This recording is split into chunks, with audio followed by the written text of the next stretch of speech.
जोरदार तालियों के लिए बहुत बहुत आभार। अभी मुझसे पहले आप लोगों ने कुमार जी को शहीद कर दिया, लेकिन मैं ये जानता हूं कि यदि पंक्तियां मैंने सही से आप लोगों के हृदय पर अपनी दस्तखत के रूप में भेज दी तो एक एक श्रोता जो इस सदन में विद्यमान है वो मुझे अपनी तालियों के रूप में अपना स्नेह अपना प्यार देगा। मुझे कहीं बहुत बड़े कवि की पंक्तियां याद आती हैं। तालियां मित्रों कुछ नहीं है, आप लोगों की तरफ से वो चटाया हुआ च्यवनप्राश है जो यदि हम तक पहुंच जाता है तो हम अपनी बातें अपनी चेतना पूरे मन से आप तक पहुंचाते हैं। कहीं मुझे कुंवरदा की 4 पंक्तियां याद आती हैं, उनके माध्यम से अपना कवि सम्मेलन आरंभ करता हूं, कविता आरंभ करता हूं कि पूरी धरा भी साथ दे तो और बात है, पूरी धरा भी साथ दे तो और बात है, पर तू जरा भी साथ दे तो और बात है। अब आए तालियां निकल के कि पूरी धरा भी साथ दे तो और बात है, पर तू जरा भी साथ दे तो और बात है। और चलने को तो एक पांव पर भी चल रहे हैं लोग, पर दूसरा भी साथ दे तो और बात है, पर दूसरा भी साथ दे तो और बात है। बहुत बहुत धन्यवाद। मैं समझ गया कि आप लोग अब वास्तव में अपना प्रेम मुझ तक पहुंचाएंगे। बड़ा वरेण्य मंच है, तमाम बड़े रचनाकार इस मंच पर हैं। मुझे इस महामहल के नींव का पत्थर बनने का सौभाग्य मिला। मैं सीधे सीधे बगैर किसी भूमिका के अपनी कविता आप तक पहुंचाता हूं, पंक्तियां आप तक पहुंचाता हूं। सौरभ, तुम जिस उम्र के कवि हो तुम्हें प्यार मोहब्बत की बातें करना चाहिए था, तुम्हें हास्य की बातें करना चाहिए था, तुमने आक्रोश के तेवर का पथ क्यों अपनाया?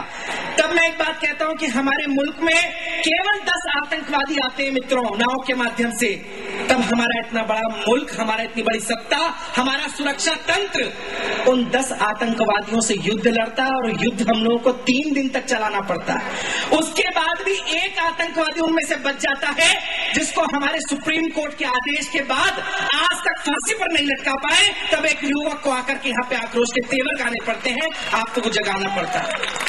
आप लोगों ने मुंबई कांड बहुत नजदीकी से देखा होगा, देखा कि किस तरीके से हमारे बड़े राजनेता अपनी राजनीतिक रोटियां सेकने हमारे वीरों के शवों पर गए। मैं नमन करता हूं उस वीर को जिसके पिता ने ये बात कहने की हिम्मत की कि जब तक मेरी ड्योढ़ी पर मेरे पुत्र का शव रखा हुआ है मैं नहीं चाहता कि कोई भी राजनेता आकर मेरे की ड्योढ़ी को गंदा करे। लेकिन अगले दिन मित्रों उस मुख्यमंत्री की वाचना आप लोगों ने टीवी चैनलों से सुनी। उन्होंने ये कहा कि मैं प्रदेश का मुख्यमंत्री एक हवलदार की मृत्यु पर गया था, उसके यहाँ का अगर कोई शहीद ना होता तो उसके यहाँ तो कोई कुत्ता भी कदम ना रखता। तब 4 पंक्तियां उधार लेता आपका बेटा क्रांतिधरा मेरठ के कुमार पंकज की। आपको लगे कि सार्थक है तो एक एक व्यक्ति अपना समर्थन अपनी तालियों के माध्यम से मुझे देना ताकि मुझे पता चले आप लोगों के बीच क्या और कितनी देर पढ़ना है। कहीं कुमार पंकज ने कहा कि ये बात खोद लेना जहन की दीवारों पर, अगला चुनाव आने दीजिए मुख्यमंत्री जी, यहाँ की जनता बता देगी कि कौन शेर है और कौन कुत्ता है।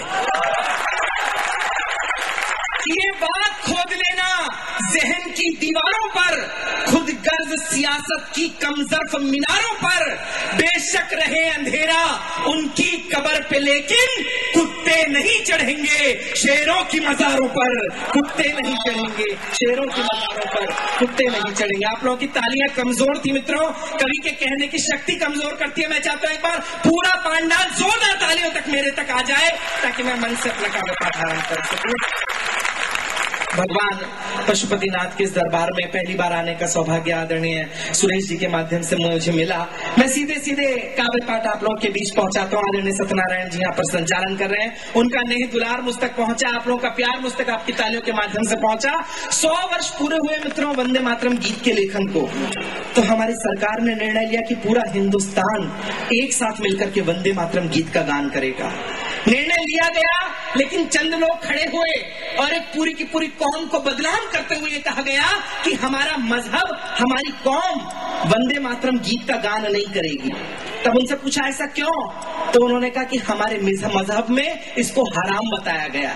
मैं उस विरोध का विद्रोह अपनी कविता के माध्यम से करता हूं। कहीं मुझे मेरी अपनी पंक्तियां याद आती हैं, आपको लगे कि एकता के लिए सौहार्द के लिए अच्छी है, तब आप लोगों का समर्थन मांगता हूं, आप लोगों का प्यार आप लोगों का दुलार मांगता हूं कि हिंदू धर्म है जितना प्यारा उतना ही इस्लाम है। हिंदू धर्म है जितना प्यारा उतना ही इस्लाम है। जितनी पावन रामायण है उतनी पाक कुरान है। और हिंदी उर्दू भाषा दोनों बहनें हैं एक दूजे की। हिंदी उर्दू भाषा दोनों बहनें हैं एक दूजे की। हिंदू से ना मुस्लिम से, दोनों से हिंदुस्तान है। हिंदू से ना मुस्लिम से, दोनों से हिंदुस्तान है। लेकिन वंदे मातरम का विरोध मित्रों हम लोग बर्दाश्त नहीं कर पाएंगे। मैं अपनी कविता आप तक पहुंचाता हूं। आयु की दृष्टि से, लेखन की दृष्टि से इस मंच का सबसे छोटा कलमकार होता हूं। इस नाते आप लोगों का सर्वाधिक दुलार, सर्वाधिक प्यार, सर्वाधिक वात्सल्य और सर्वाधिक तालियां लेना मेरा अधिकार बनता है। मैं चाहता हूं एक बार आप लोगों को मेरे खाते में अपनी तालियों का प्यार अंकित कर दे। मैं अपनी कविता आप तक पहुंचाता हूं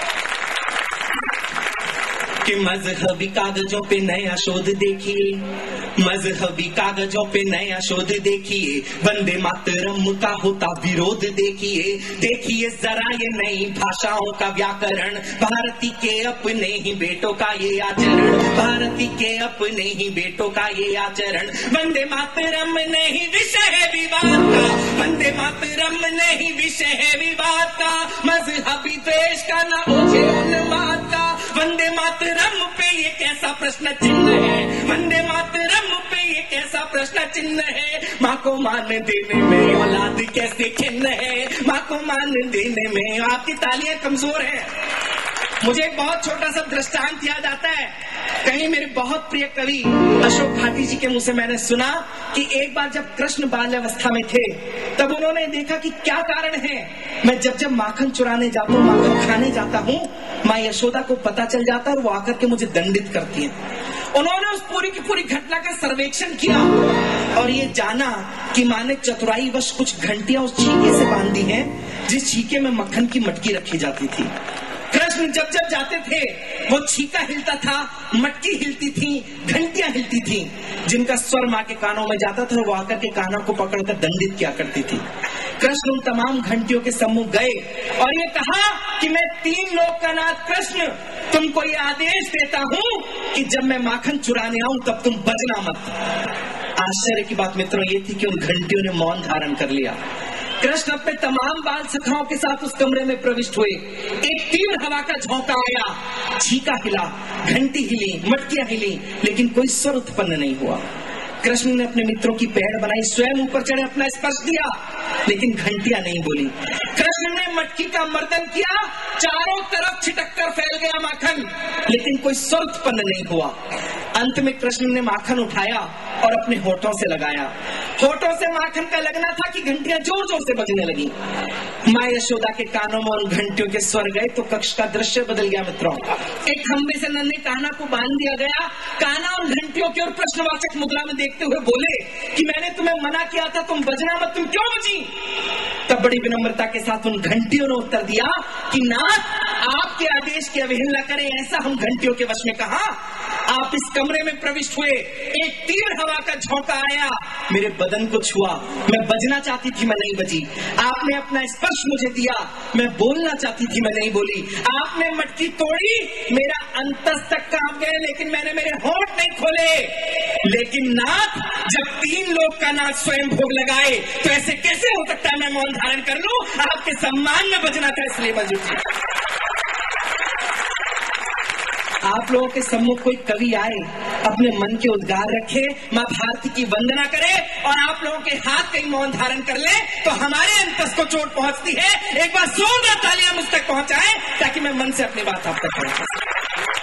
निवेदन करता हूँ कि मातु भारती की वंदना है वंदे मातरम, मातु भारती की वंदना है वंदे मातरम, बंकिम का स्वप्न कल्पना है वंदे मातरम। वंदे मातरम एक जलती मशाल है, सारे देश के ही स्वाभिमान का सवाल है। आवाहन मंत्र है ये काल के कराल का, आवाहन मंत्र है ये काल के कराल का, आईना है क्रांतिकारी लहरों के उछाल का। वंदे मातरम उठा आजादी के साथ से, वंदे मातरम उठा आजादी के साथ से, इसीलिए बड़ा है ये पूजा से नमाज से, इसीलिए बड़ा है ये पूजा से नमाज से, इसीलिए बड़ा है ये पूजा से नमाज से। गैरत हुजूर कहीं जाके सो गई है क्या? उन्होंने कहा कि वंदे मातरम नहीं गाएंगे, और हम लोगों ने क्या मान लिया कि आप वंदे मातरम ना गाएं।